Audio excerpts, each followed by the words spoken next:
In order to defeat one's enemy, you must know them. Not simply their battle tactics, but their history, philosophy, art. These are some of the words of the most brilliant military mind in all of Star Wars universe, Grand Admiral Thrawn. Now, unless you've read the books or you've seen the Rebels animated series, you've heard nothing about this character. For some of you, perhaps, this is the first time you've ever heard of him. The second season of The Mandalorian has brought this great character back from the fringes of the Star Wars universe for the first time ever. In this speech, I'm going to tell you about how Thrawn is an exceptional strategist, a brilliant leader, and a good Imperial. This speech is about the brilliance that is Grand Admiral Thrawn. To start, Grand Admiral Thrawn is the personification of the art of war by Sun Tzu. He studies the art of war and works to perfect it. Going back to the quote at the beginning of the speech, he even goes as far as to study the art of his opponents. For example, in the Rebels animated series, he often referenced the works of Sabine Wren, a Mandalorian rebel, as he drew battle plans. A pattern he noticed in all of her works was that she liked to feature the lothcat, an animal native to Lothal. To Thrawn, this meant that the rebels he was fighting had an attachment to the planet and would thus always return there eventually. He then made Lothal his operational headquarters in the region, and in doing so, he set things up so that the rebels would come to him. Then he could consolidate his forces and destroy the enemy. Anyone familiar with the series would know how effective this was. In addition to being a great strategist, Thrawn is also a great leader. Now, most Imperial officers excessively punish their subordinates for making even the slightest mistakes, despite putting in their best effort. Thrawn doesn't believe in this practice. Thrawn takes advantage of every opportunity he can to mentor his crew. When drawing plans, he often explains his thought process to them so that they better understand what his goal is. He often quizzes his crew and asks them what they think.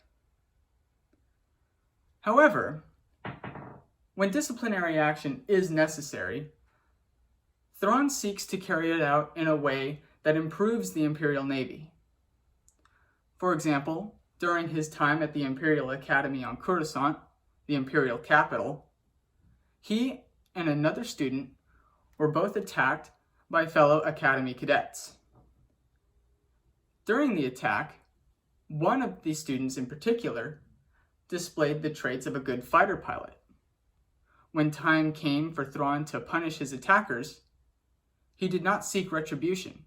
Instead, he asked that they be sent to various Imperial academies, and the cadet that displayed the traits of a good fighter pilot, he requested he be transferred to the Imperial Fighter Academy to become a pilot. In doing so, he made the Imperial Navy better. Thrawn represents something seldom seen in the Star Wars universe, and that is the concept of a good Imperial. He doesn't excessively punish his men. He always teaches them what to do better next time when they mess up, and he's a team player. Unlike a lot of Imperial officers, Thrawn earned his position by merit. He was not promoted because he knew certain people, and he was promoted to Grand Admiral by the Emperor himself. Thrawn earns the respect of his fellow Imperials, despite doing nothing to seek it. Thrawn's one and only concern is the successful execution of his assigned mission. He doesn't stop to consider the political consequences of his actions, nor does he allow ego to get in the way of making decisions. Thrawn is a warrior, and a warrior's only concern is the total destruction of the enemy. To be clear, Thrawn is not a good guy, but he is a good Imperial. As you can see, Thrawn is a unique character. He's a brilliant strategist, he's a great leader, and he's a good example of what all Imperial officers should be. However, he is also one of the only Imperial officers known to still be active within the Star Wars universe after Return of the Jedi.